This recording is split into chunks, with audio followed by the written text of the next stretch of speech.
자, 오늘 말씀은 열왕기하 22장 29절부터 40절 말씀. 제가 가진 성경으로 구약 성경 557페이지에서 558페이지 정도 됩니다. 열왕기상 22장 29절부터 40절 말씀. 다음 주일이면 이제 열왕기상 강해가 마무리됩니다. 찾으신 줄 알고 저와 여러분이 한 절씩 번갈아 가면서 교독하고 마지막 절 합독합니다. 제가 먼저 봉독합니다. 이스라엘 왕과 유다의 여호사밧 왕이 길르앗 라못으로 올라가니라.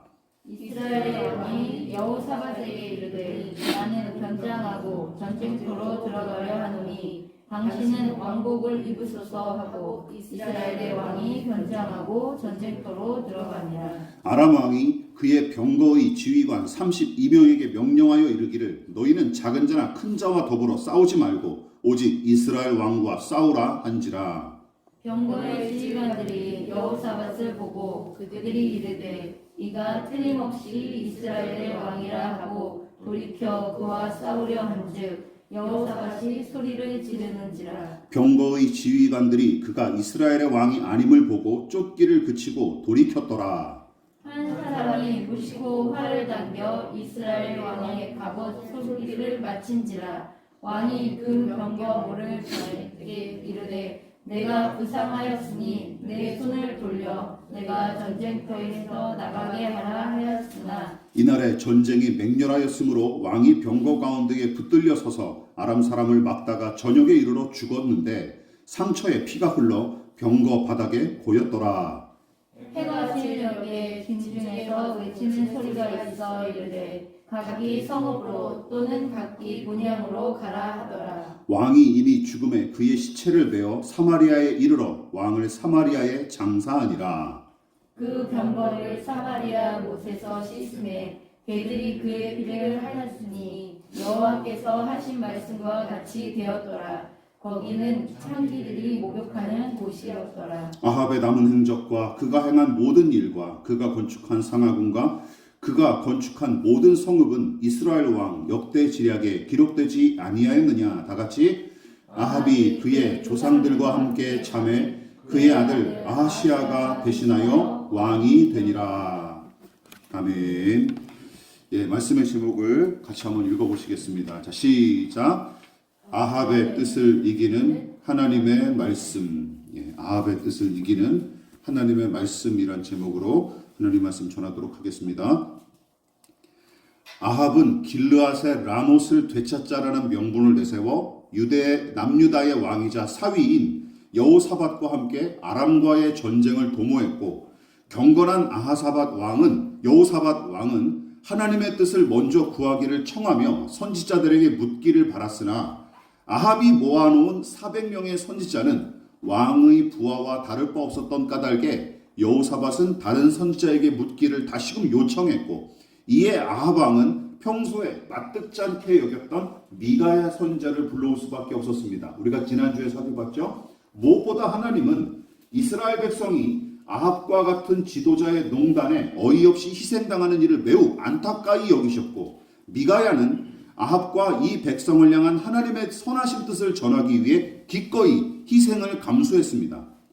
옳은 일을 행한 하나님의 종이 도리어 손해를 보고 희생을 당했던 시대, 바로 그 시대가 바로 아합이 북이스라엘을 통치하던 시기가 그러했다라는 것이죠. 이처럼 하나님의 뜻에 순종하고 백성의 안위를 더 우선했던 미가야 선지자는 하나님의 사자가 선지자들에게 거짓말하는 영을 불어넣어 왕을 꼬드길 것이며 마침내 그들의 거짓말에 넘어간 왕은 재앙을 당할 거로 정직하게 말씀을 전했습니다. 그러나 그 대가는 의로운 선지자의 승리로 끝나는 해피엔딩이 아니라 모욕과 폭행과 굶주림과 옥살이었습니다.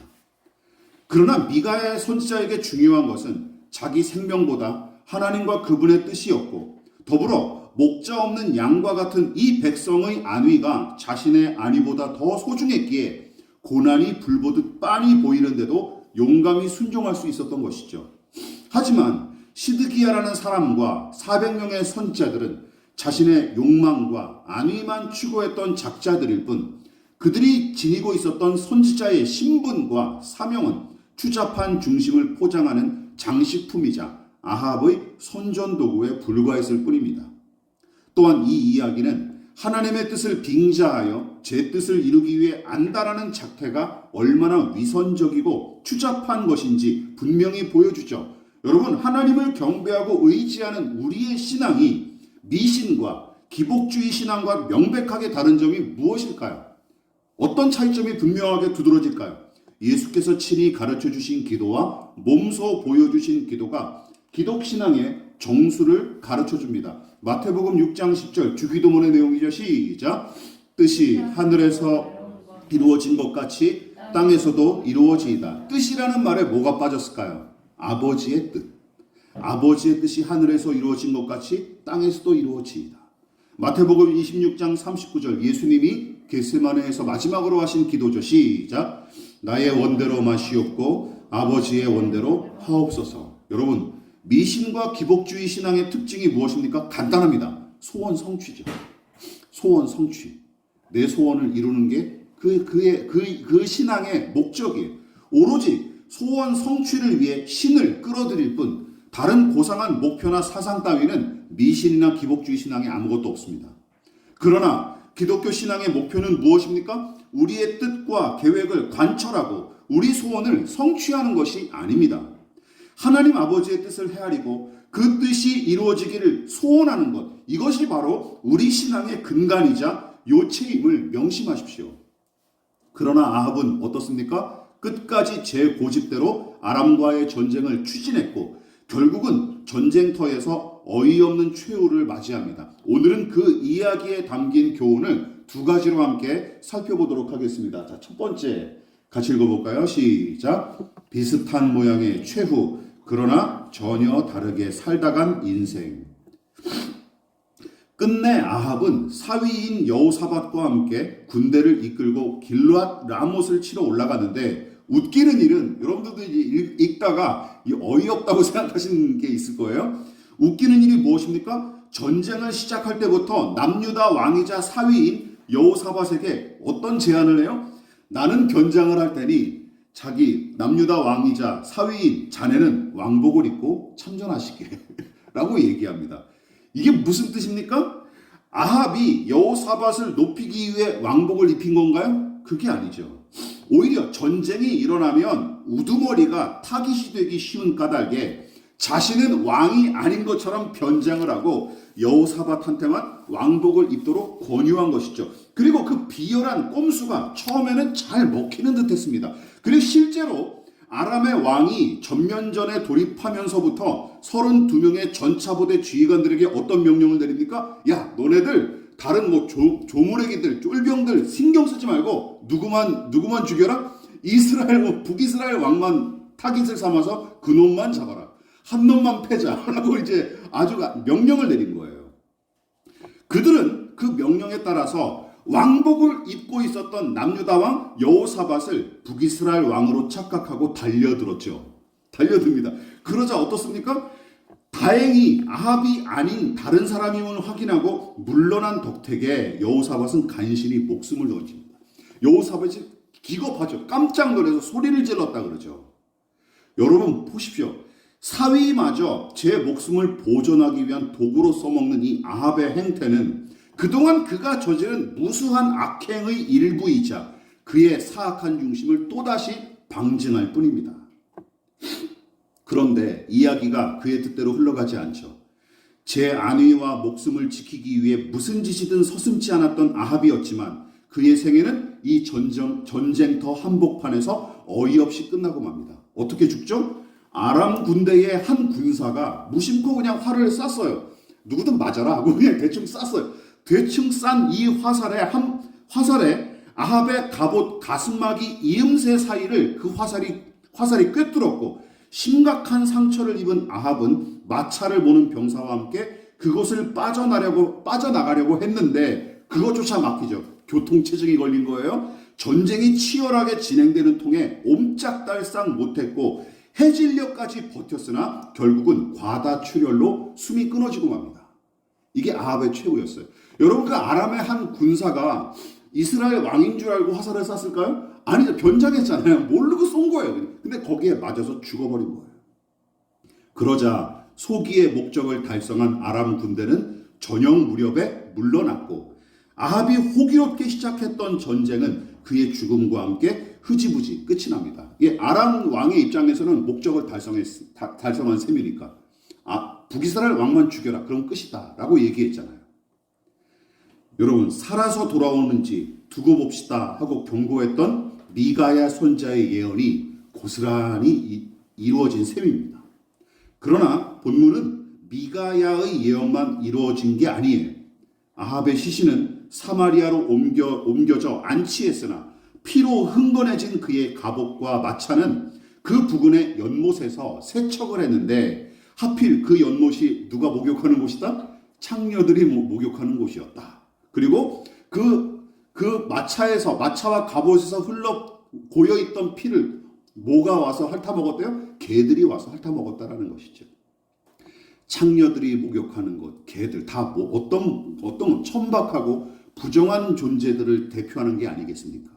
이렇게 비참한 말로를 맞이한 거예요. 그리고 열왕기서 저자는 이 일이 여호와의 말씀대로 이루어진 일임을 강조하며 결론을 맺습니다. 38절이죠. 자, 그렇다면 하나님께서 이전에 이 일에 관해 어떤 말씀을 하셨습니까? 아합이 나봇을 죽이고 포도밭을 강탈했을 때 하나님께서 엘리야 선지자에게 계시하신 말씀이 다음과 같죠. 다시 한번 21장 19절 읽어볼까요? 시작. 너는 그에게 말하여 이르기를 여호와의 말씀이 내가 죽이고 또 빼앗았느냐고 하셨다 하고, 또 그에게 이르기를 여호와의 말씀이 개들이 나봇의 피를 핥은 곳에서 개들이 내 피 곧 내 몸의 피도 핥으리라 하였다 하라. 이 말씀을 기억하십니까? 아합이 이 말씀을 듣고 처음으로 두려워 떨며 저 스스로 낮췄던 까닭에 하나님은 그조차도 기쁘게 여기시고 당장 심판하지 않겠다며 은혜를 베푸셨지만, 개벌은 남 못 준다 하는 속담처럼 아합은 또다시 하나님을 등한시하며 기고만장했고, 결국은 다음 세대로 미루어졌던 심판의 칼날을 향해 저 스스로 달려든 셈이 되고 만 것입니다. 하나님은 심판을 유예해 주셨건만 자기 스스로 다시 불신앙과 불순종을 저지르면서 악한 일을 도모하면서 저 스스로 그냥 하나님의 심판 속으로 뛰어든 격이 된 거예요. 여기서 짚고 넘어갈 점이 있습니다. 제가 한 가지 교훈을 삼자고 한 것이 이것입니다. 많은 신자가 악한 왕인 아합이 하나님의 예언대로 너무나 어이없이 그리고 처참하게 죽은 모양새에 이렇게 평가하죠. 아합처럼 불신앙에 사로잡혀 일평생 악을 행한 인간의 말로는 비참할 수밖에 없고, 죽을 때는 마귀가 그 영혼을 지옥으로 인도하는 까닭에 얼굴을 찡그리며 괴로워한다 하며 혀를 끌끌 차지만, 여러분, 어떤 신자의 죽음에 관해서는 이렇게 얘기하죠. 저 사람은 내내 기도하고 경건하게 살더니 평안하게 임종을 맞이하고 숨이 끊어지는 순간에도 온화한 얼굴이더라 하고 평가합니다. 여기저기서 종종 듣던 이야기고 저도 여러 사람한테서 수백 번 들어본 말들입니다. 물론 아합과 이세벨의 경우를 보더라도 신빙성이 없지는 않습니다. 그러나 기억하십시오. 다 들어맞는 말은 아니죠. 멀리서 찾을 필요도 없습니다. 여러분, 미가야 선자를 떠올려 보십시오. 그가 시드기야에게 뺨을 맞으며 모욕당한 일과 함께 종국에는 옥에 갇힌 채로 음식물도 제공받지 못하는 신세로 전락하지 않았습니까? 그가 어떤 식으로 죽음을 맞이했는지 성경은 기록하지 않았지만, 그래서 우리는 알 수 없죠. 하지만 옥에 갇혀 굶주린 채로 생을 마감했을 가능성이 큽니다. 미가야 선지자만이 아니죠. 나봇은 어떻습니까? 21장의 나봇은 어떻습니까? 그가 이세벨의 음흉한 계략에 휘말려서 억울하게 누명을 쓰고 돌에 맞아 죽을 때 과연 온화한 얼굴로 평안히 눈을 감았을까요? 여러분 어떻게 생각하십니까? 또한 그동안 아합과 이세벨의 박해로 죽임당한 선지자들은 어떠했을까요? 그들은 평안하고 아름다운 모습으로 죽어갔을까요? 말도 안 됩니다. 말도 안 돼요. 성경이 사악한 인물로 묘사하는 악당들은 물론이고 미신과 우상숭배에 사로잡혀 살았던 작자들을 떠올려 보십시오. 그들 모두 아합처럼 처참하게 죽었습니까? 안 그런 경우도 허다해요. 안 그런 경우도 허다해요. 그렇지 않습니까? 반대로 성경의 저자들이 칭찬하는 경건한 믿음의 사람들은 죄다 평안한 모습으로 죽음을 맞이했습니까? 아닙니다. 믿음이 있든 없든, 잘 들어보십시오. 믿음이 있든 없든, 선하게 살았든 악하게 살았든, 하나님을 신실하게 섬겼든 아니면 아예 반대로 대적하며 살았든, 솔직히 어떤 모양으로 죽음을 맞이할지는 아무도 모르고, 또한 각 사람의 시작과 종말의 양상을 아는 사람은 오직 이 지구상에는 아무도 없고, 아시는 분은 하나님밖에 없습니다. 믿으십니까? 어떻게 죽을지는 아무도 모르는 거예요. 생각해 보십시오. 단지 평탄하고 무탈하게 잘 먹고 잘 살다가 잠자듯이 평안히 가는 것이 우리가 신앙하는 중요한 이유이자 목표입니까? 저는 더 깊이 성경을 배우고 더 깊이 묵상할수록 그런 것에 대한 의문이 들기 시작했습니다. 자, 다시 한번 여쭤볼게요. 단지 평탄하고 무탈하게 잘 먹고 잘 살다가 잠자듯이 평안하게 가는 것. 저도 한 10수년 전에는 이렇게 기도를 많이 했어요. 하나님 가는 날이 분명히 있을 텐데 갈 때 가더라도 편안하게 갔으면 좋겠어요. 물론 그게 바람이죠. 그렇게 갔으면 좋겠습니다. 그러나 그것이 우리가 신앙하는 중요한 이유이자 목표가 되어버리면 안 된다는 것이죠. 저는 오늘 이 말씀을 여러분들에게 나누고 싶었습니다. 온 가족이 지켜보는 가운데서 거룩하게 임종 예배를 드리고 천국 소망을 품은 온화한 얼굴로 죽음을 맞이하는 것이 경건한 신앙의 증거입니까? 물론 그럴 수도 있죠. 그러나 기억하십시오. 아닐 수도 있다는 사실을 우리는 명심해야 됩니다. 아닐 수도 있다. 그랬으면 좋겠지만 그러지 않을 수도 있음을 우리는 잊으면 안 됩니다. 따라서 죽음의 모양으로 한 사람의 인격과 신앙을 함부로 판단하지 마십시오. 중요한 것은 무엇입니까? 저는 이 아합의 마지막 이야기를 듣고서 이런 생각을 해봤습니다. 자, 화면을 보십시오. 어떤 모양으로 죽느냐 하는 문제보다 더 중요한 것은 무엇입니까? 어떻게 살았느냐가 더 중요한 거죠. 그렇지 않습니까? 어떻게 죽었느냐가 문제가 아니라 어떻게 살아왔느냐가 더 문제죠. 아합처럼 일평생 악을 행하다가 처참한 죽음을 맞이한 사람이 있지만 정의롭게 선을 행하며 살다가 참혹하게 죽어간 사람들도 허다합니다. 성경과 역사가 그 사실을 증명해 주지 않습니까? 오죽하면 잠언과 전도서의 저자들이 항상 형통하고 장수하는 이들, 그리고 평안하게 잠 잘 처자는 악인에 관해 불평했겠습니까? 네? 잠언과 전도서의 저자가 말이죠. 네? 한탄했잖아요, 그들이. 악인이 형통한 세상, 악인이 평안하게 잠 잘 자는 세상에 대해서 이들이 원망하면서 하나님께 시비를 걸지 않습니까? 하나님, 이게 어찌된 일입니까? 그러므로 어떻게 죽을지 고민하기보다는 어떻게 살아갈지를 더 고민해야 마땅합니다. 그것이 하나님께서 기뻐하시는 일이죠. 그래서 저는 오늘 이 말씀을 묵상하면서 시편 116편 15절의 말씀이 새롭게 와닿았습니다. 같이 읽어볼까요? 여러분들이 잘 아시는 말씀이죠. 장례식 때는 많이 쓰는 성경 구절입니다. 시작. 그의 경건한 자들의 죽음은 여호와께서 보시기에 귀중한 것이로다. 아름다운 말씀이죠. 그런데 오늘 이 설교의 맥락과 함께 이 말씀을 묵상해 보십시오.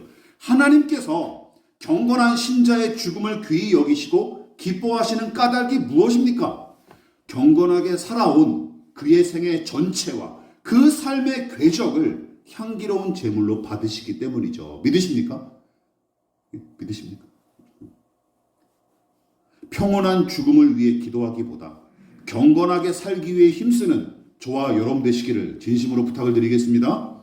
아합의 최후에 관한 이야기는 여기서 멈추지 않고 또 한 가지 교훈을 우리에게 던져줍니다. 자, 그것이 무엇입니까? 시작. 사람의 많은 계획보다 강력한 하나님의 뜻. 우리는 지난 몇 번의 설교를 통해 아합이 얼마나 머리가 좋고 용이 주도한 인물인지 살펴봤습니다. 그리고 내내 강조했었죠. 그 특징이 본문에서도 아주 잘 드러나죠. 앞서 제가 언급해드렸듯이 제 목숨 부지하기 위해 사위한테만 왕복을 입도록 권고한 일을 생각해 보십시오. 또한 길르앗의 라못을 되찾기 위해 아람과의 전쟁을 불사한 건 역시 아무 생각 없이 저지른 일이 아닙니다. 나름대로 명분이 충분했어요. 게다가 게다가 무턱대고 아람에게 덤벼든 것도 아니죠. 북이스라엘의 병력만으로 아람 군대를 상대하기에는 충분하지 않았을 뿐만 아니라 아무리 전쟁에서 승리한 전력이 있더라도 아람의 군대는 여전히 위협적이었던 까닭에 남유다의 왕이자 사위인 여호사밧까지 끌어들여 연합군을 형성한 뒤에 길르앗의 라못으로 진격을 하죠. 자, 문제는 무엇입니까? 아합이 자기의 안위를 지키고 전쟁에서 승리하기 위해 짜낸 모든 계획과 꼼수가 오늘 제대로 들어먹히기는커녕 도리어 죄다 어긋나거나 전혀 예상치 못한 양상으로 흘러가기 일쑤였던 것이죠. 그러니까 애초에 그가 세운 계획과 바랐던 소원은 다 무산되고 그저 그를 심판하시기로 작정하신 하나님의 뜻대로 모든 일이 전개될 뿐입니다. 설령 본문의 이야기와 다르게 아합이 바란 대로 다 이루고 무병장수하며 살다가 죽었을지라도 그를 심판하시기로 작정하신 하나님의 뜻은 조금도 철회되거나 변경되지 않았을 테죠. 예, 그렇죠. 이 사실을 놓치지 마십시다. 여러분, 하나님의 계획이 사람의 계획보다 선하고 정의로울 뿐만 아니라 하나님의 의지와 뜻이 인간의 의지와 뜻보다 훨씬 힘이 셉니다. 여러분, 이 사실을 믿는 것이 우리의 신앙이에요.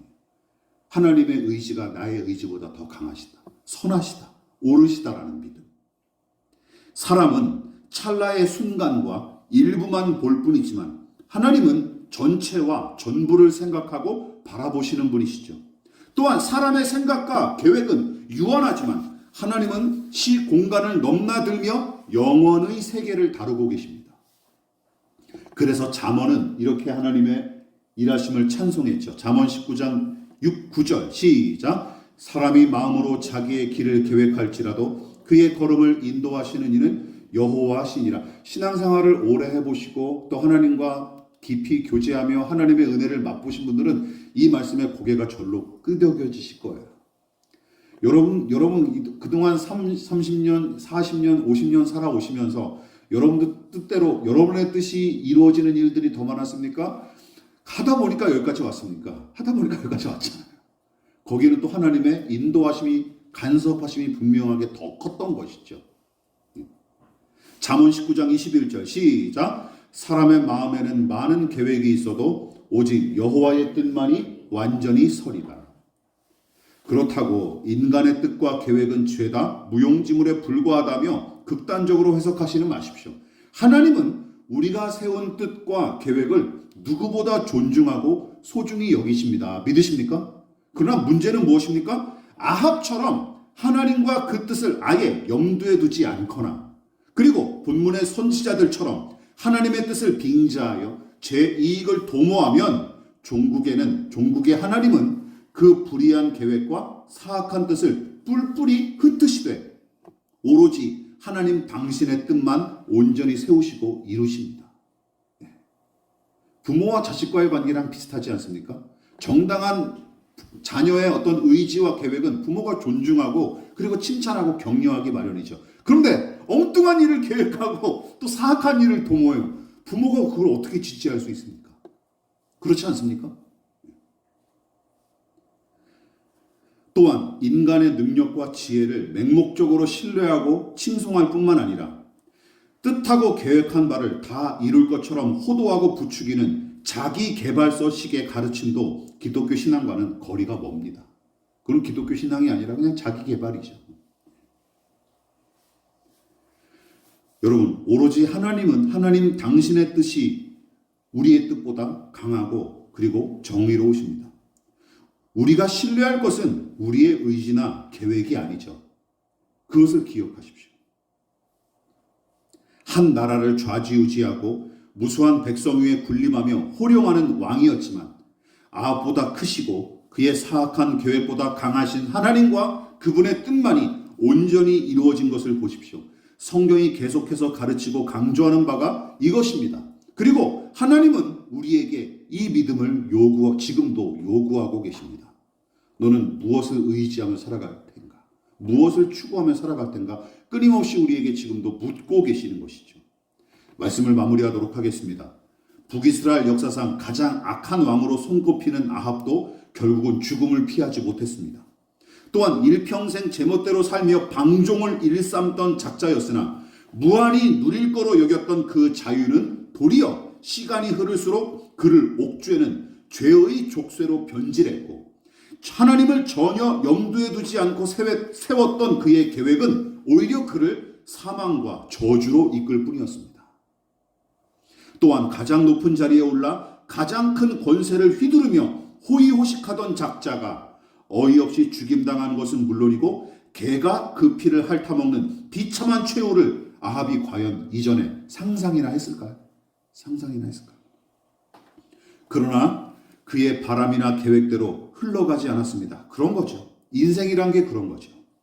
그러므로 우리는 본문에 기록된 아합의 이야기를 통해 어떻게 죽느냐 하는 문제보다 어떻게 사느냐 하는 문제가 더 중요하며, 또한 죽음의 모양이 어떠하든 관계없이 하나님의 뜻이 무엇인지 살피고 그 뜻에 따라 순종하며 사는 것이 우리 신앙의, 우리 인생의 관건이자 궁극적인 목적임을 명심해야 마땅합니다.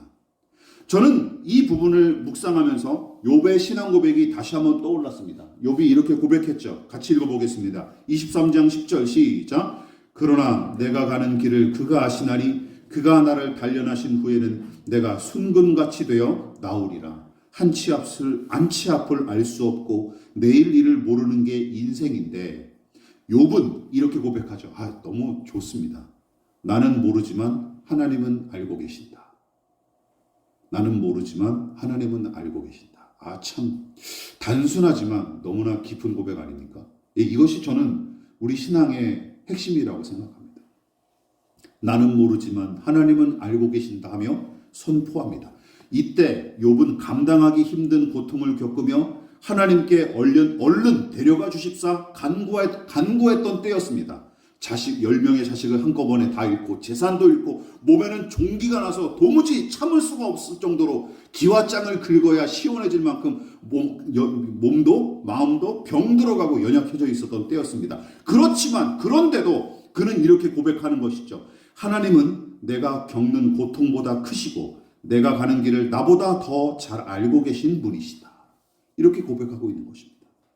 이 믿음이 있었기에 인내할 수 있었던 것이죠. 그리고 어떤 일이 벌어질지 알 수 없고 상실의 고통은 여전히 그를 모질게 괴롭혔지만 이제껏 살아왔던 방식을 후회하지 않고 앞으로도 그렇게 살아갈 것을 그가 이어서 다짐합니다. 이 고백이 참 너무나 눈물겹도록 귀합니다. 같이 읽어볼까요? 시작. 내 발이 그의 걸음을 바로 따랐으며 내가 그의 길을 지켜 치우치지 아니하였고 내가 그의 입술의 명령을 어기지 아니하고 정한 음식보다 그의 입의 말씀을 귀히 여겼도다. 그는 뜻이 일정하시니 누가 능히 돌이키랴. 그의 마음에 하고자 하시는 것이면 그것을 행하시나니 그런즉 내게 작정하신 것을 이루실 것이라. 이런 일이 그에게 많이 있느니라. 그러므로 내가 그 앞에서 떨며 지각을 얻어 그를 두려워하리라. 앞의 말씀도 너무나 위대하고 멋진 말이지만 이 뒤의 고백이 더 깊어. 한마디로 뭐죠? 내가 지금까지 살아온 대로 그냥 하나님 앞에 이렇게 살아가겠다라고 얘기하는 것입니다. 내가 자식들을 잃고 재산을 잃고 내 몸은 망가져 있지만 그래도 나는 하나님이 주신 이 믿음대로 살아가리라 하고 고백하는 것입니다. 평안하고 형통할 때도 이 고백대로 살아가기란 쉽지 않은 일이었지만 이 말을 내뱉을 당시의 욥은 도무지 그렇게 살아갈 수 없는 처지였어요. 그런데도 이 육신의 삶과 눈에 보이는 세상, 사람들의 생각과 뜻이 전부가 아니라 하나님의 세계와 그분의 뜻이 존재하며 그것이 더 값지다고 믿었기에 끝까지 경건의 삶을 이어가기로 작정한 것입니다. 이처럼 내일 무슨 일이 일어날지, 앞으로 누구를 만날지 도무지 알 수 없는 인생을 좀 더 제대로 살아내기 위해서는 무엇이 필요합니까? 첫 번째, 하나님께서 내 걸음을 이끄시고 내일의 길로 인도하시는 분임을 신뢰하십시오. 또한 어떤 처지에 놓였든지 하나님을 늘 염두에 두고 그분의 뜻을 구함과 동시에 지금 이 자리에서 그 뜻에 따라 사랑과 정의를 실천하고 성실과 진실을 추구하는 저와 여러분 되시기를 진심으로 축원을 드리겠습니다. 이 믿음으로 우리에게 주어진 하루하루 살아가기를 진심으로 축원을 드리겠습니다. 기도하겠습니다. 지금은 우리를 위하여 십자가에 몸버려 피 흘려 돌아가신 예수 그리스도의 한량없으신 은혜와 하나님 아버지의 지극하신 사랑하심과 성령 하나님의 영원한 사귐이 어떻게 죽을까 염려하고 고민하기보다 오늘 내게 주어진 삶을 어떻게 살아내고 어떻게 하나님께 영광 돌릴까 고민하며 간구하여 겸손히 머리 숙인 사랑하는 성도들의 머리머리 위에 저들의 가정과 직장과 사업장과 학업과 장래 가운데 이 나라의 민족과 한국교회와 저 북녘의 동포들과 세계와 열방 가운데 지금부터 영원히 함께 하시기를 간절히 축원하옵나이다. 아멘.